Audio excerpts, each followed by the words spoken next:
మా వాకిట్లో ఎండొస్తుంది అనేసి ఆంటీ ఇక్కడైతే చింతపండు ఎండబెట్టిందనమాట. అది చూసిన మరికి మమ్మీ చింతగింజలు కావాలి అని అయితే అడిగాడు. నాన్న అందులో చింతగింజలు లేవు నాన్న, ఆంటీ మొత్తం గింజలు ఏరేసి ఎండబెట్టింది అని అయితే చెప్పానమాట నేను.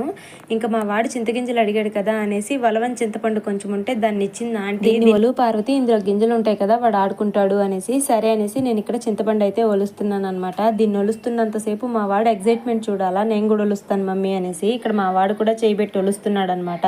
ఇంకా ఆంటీ ఇచ్చిన చింతపండు మొత్తం ఒలిచేస్తే చాలా గింజలే వచ్చాయన్నమాట. ఇంకా మా రిక్కీకి చెప్తున్నాను, ఇవిగో నాన్న నీకు గింజలు చాలానే ఉన్నాయి ఆడుకో అనేసి. మా వాడు అస్సలు నోట్లో పెట్టుకోడండి ఈ గింజలు, అందుకే అంత ధైర్యంగా ఇస్తున్నాను. ఇంకా ఒలిచిన చింతపండుని ఆంటీకి ఇవ్వడం కోసం ప్లేట్లో నుంచి ఆంటీ ఇచ్చిన గిన్నెలోకే వేసేస్తున్నాను అనమాట. ఇంకా కింద ఒలిచిన గింజలన్నీ ఈ ప్లేట్లో వేస్తున్నాను. ఇవి కొంచెం బంకగా ఉంటాయి కదా, కొంచెం కడిగిద్దాంలే అనేసి. నేను కానీ ఈ గింజలు కడిగివ్వకపోయానంటే కొంచెం జిడ్డుగా ఉంటాయి కదా, మళ్ళీ అవి మూతికో ముక్కుకో అతుక్కొని అదొక ఏడుపు అనమాట నాకు. అందుకే నీట్గా అయితే కడిగేసి ఇస్తాను.